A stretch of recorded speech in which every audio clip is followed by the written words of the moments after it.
Hey, what's going on, guys? It's Jack. Back at it again to bring you our Raid Discipline Priest guide for the War Within Season 1 in the Narrowbar Palace. Whether you're new to Disc or returning, this guide is going to take you from A to Z with everything that you need to know to be an absolute blaster in the raid.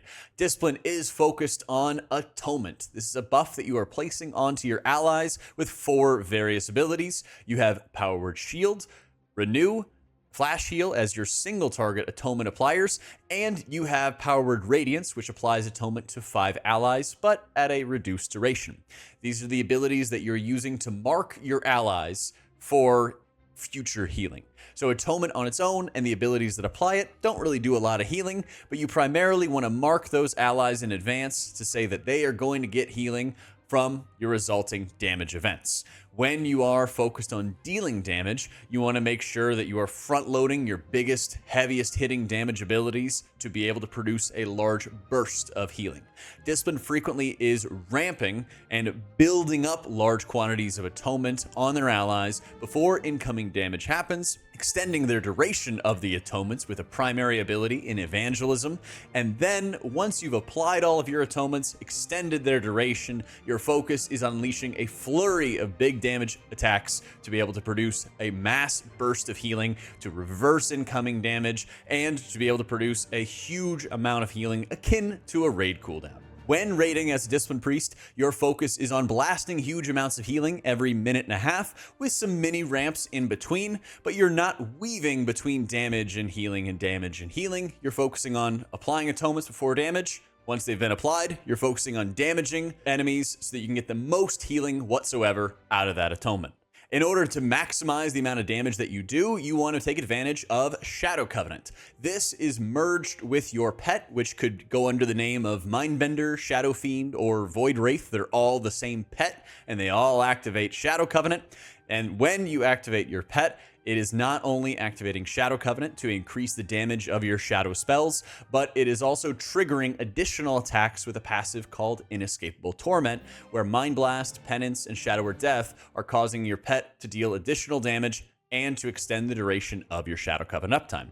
And so, when maximizing your burst healing onto your allies, you want to make sure you first have your pet out and ready to be able to further amplify the damage of the rest of your abilities. With this in mind, let's talk about the talents. The most likely lock you'll have for the talents is the Mindbender raid build, which you'll be able to have in the description down below. Check through my guides since I write the guides for Wowhead for the most up-to-date versions. This is likely going to be the lock for raiding, as it's focusing on the smaller of the pets in Mindbender, which is still giving you very high uptime on your Shadow Covenant, despite losing our tier set that we know and love from Season 3. But it allows you to have very consistent burst healing every minute and a half with your Rapture and Evangelism cooldowns, and enough time to get one Mindbender in between those cooldowns, whereas in the past, in Season 3, we were able to get 2. It's about a 40-45 second cooldown or so for Mindbender each time, so you can very comfortably have it up each time for your major minute and a half cooldowns, and once in between.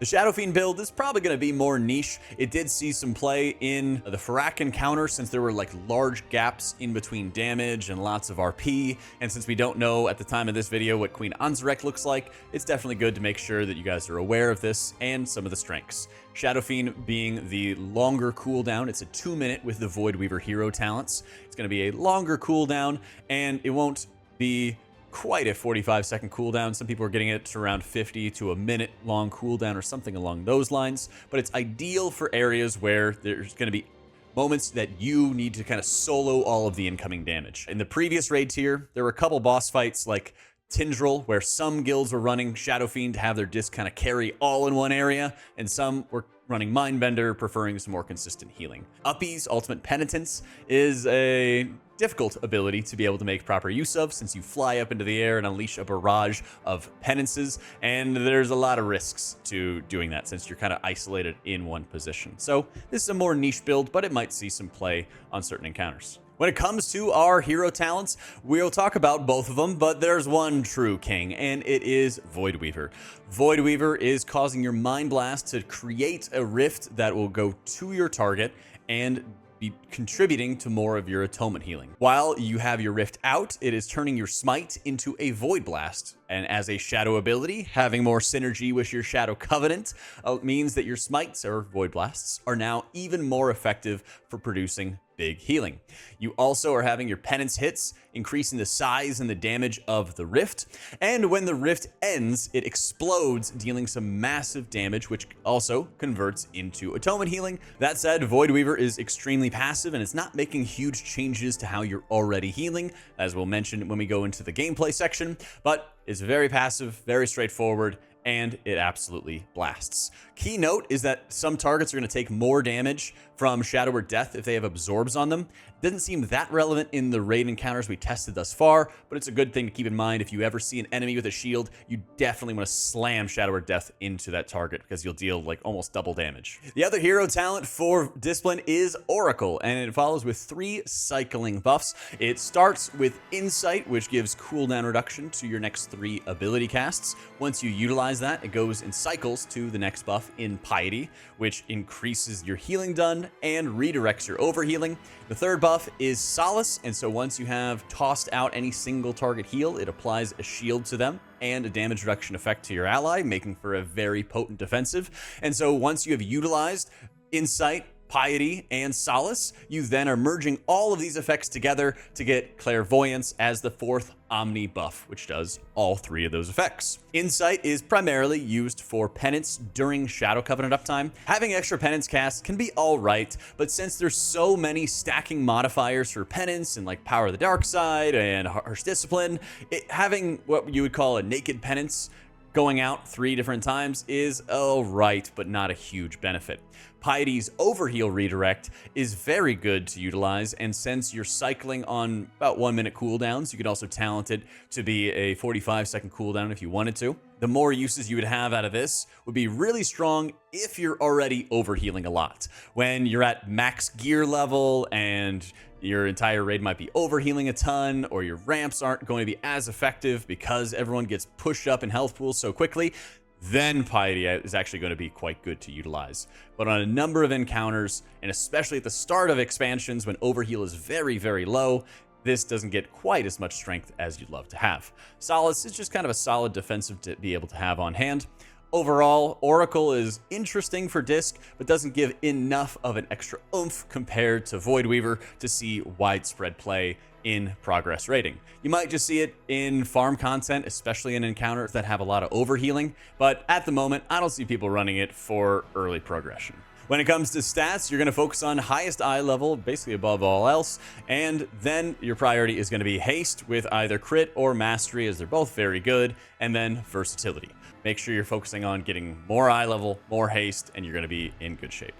For your tier set bonus, your 2 set is incredibly good as it's increasing your atonement healing by 5% just straight up, which is awesome to see. Your 4 set bonus is Smite and Penance, increasing the damage of your next Mind Blast by 25% per stack, or the absorb amount of your next powered shield by 15% per stack. And so you can have up to a 75% damage buff on Mind Blast or 45% increase to your shield value. This is a very mid-tier set, I would say, whereas you're not casting tons of shields and especially not casting them every 3 smites or every 3 penances. Getting the extra damage onto your Mind Blast is okay, but when we talk about our spell prio, there's actually going to be moments where you're not really focusing on maximizing this tier set because it actually would mess with your prio in some very annoying ways. Now let's start talking about those ramps, okay? So Discipline is focused on applying atonements to all of your allies before incoming damage, extending the duration, and then dealing damage. Primarily, you want to make sure you're using your Rapture and Evangelism together. That's what we've been doing basically all of Dragonflight on all of like the high-end bosses, has been using these abilities together. There's some niche cases where you can have them separately for certain boss fights, but going forward, that looks to be our game plan. You want to start by prioritizing your Rapture shields first, and since you don't have as many as you used to, you're going to quickly get your shield onto cooldown. And so your priority system for applying those single target atonements, where you want to apply 10 single target atonements to your allies, is first your shields, then any surge procs that you might have, which are giving free flash heal casts, then renew. So every time that you have shield available, you would hit it when you're applying your atonements for a ramp. If you have any surge procs, you would then hit a flash heal on an ally that's not yourself, since you have a passive that'll apply atonement to you whenever you cast flash heal on somebody else. Then followed up with renews, weaving shields in between. Since shield is a hasted cooldown, the cooldown varies depending on how much haste you have. So basically, when you have shield up and you're applying these individual atonements, that's what you would want to do. So once you've applied 10 atonements, prioritizing those shields first and using Rapture, you're then going to follow it up with your power word radiances. I've messed around with when I'm using my pet here and there, but for this example, you would use Radiance followed by your pet, followed by Radiance again. How you want to cast your powered radiances, since they're applying to your target and then 4 allies within 30 yards of them, is you want to make sure you're applying your first radiance cast to someone in melee so that it's going to hit as many of those allies in that melee range as you can. Your second radiance cast, I would often cast it on another healer or somebody who I know is within range of everybody else to make sure that I'm casting atonements and having them on 20 allies. You may not get it on perfectly 20 allies with low haste at the start of the expansion, but that should be your goal. Then you're going to extend the duration of your atonements with Evangelism, which gives you about 6 seconds of extra breathing room. This is where you have completed applying all of your atonements, and the entire raid should be coated and ready to receive some huge healing. That is like the standard overall Rapture Evangelism ramp that you'll be doing. Then you're going to follow it up with a damage rotation that even if you're in a mini ramp, you're basically going to do each time. You're going to first start with Mind Blast, which is going to deploy your Entropic Rift from the Void Weaver hero talents. Since you've been casting all these radiances, you have an incredibly juiced up Penance, and you'll follow it up with that, which is firing off 8 bolts, increased by Shadow Covenant, and all the other modifiers combined. Then you're going to follow it up with a Shadow Word Death. Even if the target's not in execute, you would still cast the Shadow Word Death, since it triggers an inescapable Torment proc, causing your pet to attack an additional time and extend the duration of Shadow Covenant. If you can hold on to this for a couple seconds and then get into execute range, that would be preferred, but if they're not in execute, not anywhere close, just hit the Shadow Word Death, follow it up with Halos, follow it up with your Smites, which become Void Blasts, and then the Smites will reduce the cooldown of your Penance, hit Penance again, and then by that time your Rift should detonate, all of your atonements should have expired, and you'll have blasted a huge ramp. That damage profile is going to remain the same even if you are doing what we call some mini ramps. So as I mentioned before, if with 2.5 minute cooldowns in Rapture Evangelism you use together, you are going to have some downtime. And so your priority is to be producing healing around the cooldown of your Mind Blast and your Mind Bender. So how you do that is you have 4 Radiance casts that you can utilize in between every Rapture and Evangelism cooldown. That means after you've used Rapture and Evangelism, you have 4 Radiances that you can utilize before you need to hold on to Radiance charges for your next Rapture and Evangelism. As a result, what you can do is you can start using your Radiance casts around your Mind Blast cooldown and around your Mind Bender cooldown. One thing I noticed pretty consistently in beta was having 1 Radiance cast and any individual atonements I might apply. Let's see if I applied like a shield and maybe a flash heal proc, hit a Radiance, followed up with a Mind Blast into our usual damage profile with Penance, Shadow Word Death, and so on, and then continue smiting until all those atonements have fallen off. You want to make sure you are sitting there in downtime, casting lots of smites to reduce the cooldown of your pet thanks to the Void Summoner talent, which is really important for getting your pet back. In between the cooldown of Rapture Evangelism, you're at least getting 1 Mind Bender back that you can utilize, and you want to make sure you're utilizing it with double Radiances. So if there's another big damage event incoming and you don't have Rapture and Evang, that's when you want to apply a couple individual atonements as mana allows, again, prioritizing Shield, Surge procs, then Renew, hitting your double Radiance, and then following it up with your damage profile of Bender, Mind Blast, Penance, Shadow Word Death, Halo, Smite, and so on. While every fight is different and can have some different variances to when you want to hold on to your resources, the principle remains that you have 4 Radiances to take advantage of in between each major cooldown, and it's imperative to make sure that your Rapture Evangelism timings are happening at the highest damage events or almost highest damage events that you can also stand still for before the incoming damage. If you're in a boss encounter like Sikrin, for example, and you get targeted and need to start placing some of the Simulacrum copies and you're having to do it while you're applying atonement, it can be very difficult. And as a result, you will have to kind of improvise with whatever mobile casts like Shield and Renew to make sure you're applying those atonements before you resolve the mechanic and get to plant your feet and start blasting. Evoker abilities like Spatial Paradox are insanely good for Disc Priests if your group can afford to run them, allowing you to kind of cast on the move while you're setting up your overall healing. The best way to really practice this setup is absolutely going into follower dungeons and getting used to applying your atonements, getting used to how long they're going to last, getting used to dealing as much damage as you can until all of those atonements have fallen off, and then getting into your downtime, keeping atonement up onto your tanks and having shield really at the ready to shield anybody who drops low, and then focusing on pounding those smites and penances so that you're going to be ready for the next ramp opportunity. Timing is everything with Disc Priest, of course, and we are going to have some updates onto our raid page coming soon as timers become known. But there's also a fantastic site called lorgs.io, which does a fantastic job of showing you how cooldowns are used on the encounters. And so if you're entering into the raid, for example, on the weekend with your buds, you'll probably be able to see a decent idea of where people are using some of their cooldowns for both normal and heroic. And especially when Mythic comes out, it gets very refined very quickly, so you can start locking down those timers, building personal notes for yourself, and just having a good resource to be able to study. It's a fantastic resource for it, and it also shows you great ways to use other utility abilities like Barrier, where Barrier is an insane ability, especially for the Nerebar Palace raid. There's a lot of opportunities to get the entire raid stacked up together to mitigate some of the heavy incoming damage. One of the best ones I honestly think is Sikrin, where you're trying to run away from the boss. There's a quick burst of AoE, and if you've already killed off the simulacrums, you don't have as much follow-up damage. But even if you do, then it's going to mitigate not only the burst AoE, but also any simulacrums that are detonating. So look for those areas where the raid can stack and is going to be taking really heavy damage. Whether or not you have your ramp going, ideally, it'd be at times where you don't, so you don't have to spend the global. There's been plenty of times over the years I've had to barrier over my ramps.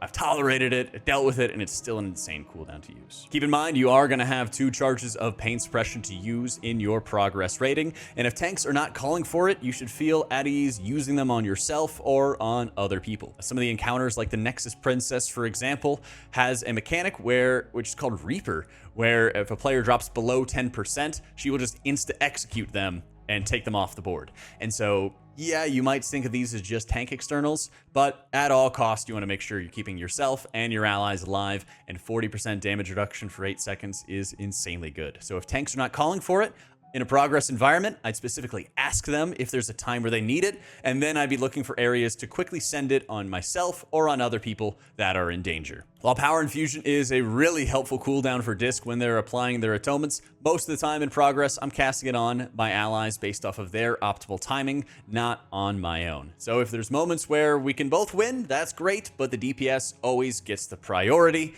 and so keep that in mind. For the incoming Nerebar Palace raid, I think Discipline is going to be incredibly good on a number of encounters, and maybe a bit awkward on a few others as well. Encounters like Sikrin, I think, are pretty much made for Disc. Even Brood Twister Ovanax can be really insane for Disc, for the amount of burst output that you can blast while dealing huge amounts of damage, and it's definitely going to be a lock for the Race to World First. There are some encounters I think are going to be quite awkward for it. Definitely the Bloodbound Horror, with how much movement is existing on the encounter and how awkward and uncoordinated raid could be by spreading out at certain moments where you might want to apply atonements to everybody. If you're pugging, it could be really annoying to play Disc on that encounter, so keep that in mind. We'll see what the Silken Court brings, since there wasn't that much damage in Phase 1. They've been doing a bunch of dungeon tuning onto that one, and of course we have to see what Queen Anzarek brings for us as well. A lot of times what I'd like to do is I like to play Holy to kind of like learn the timers out of Heroic, and then start Mythic Raid progress as Discipline, and then start pushing timers as best as I can as we're learning on encounters and as we're wiping. But I definitely think that if you're really enjoying Disc, you really want to play it through normal Heroic, by all means, have a blast. I think the spec can be pretty punishing, especially if you're not getting as much smite out to get your cooldown reduced for your pet as you can. But a lot of times in a progress environment when teams are wiping, this is a perfect opportunity for you to fine-tune those ramps and to fine-tune your timings as best as you can.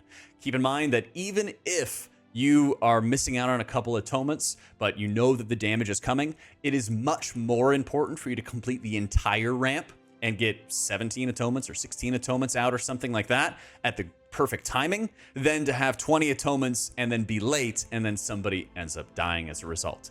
A lot of times you can rely on your other healers to be able to spot heal those allies that didn't have atonement. There's even times on progress where I'll specifically called, hey, this person doesn't have atonement on them, they're going to take a bunch of damage, and I prioritize hitting the optimal timing with less atonements over full coverage and bad timing. If you're enjoying our raid guides, make sure that you hit the like button and subscribe for more videos, as we have so many class guides up on the way. For more updates for raid specific timings or any changes to talents or gear pieces, check out my Wowhead guides in the description down below, as once we have some good timings and some more information on specific boss timings, we'll have the entire raid page filled with timers, filled with VODs on how to maximize for every single individual encounter.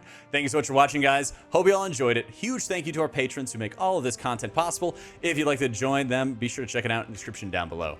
Thank you so much for watching. Hope you all enjoyed it, and I'll catch you all next time.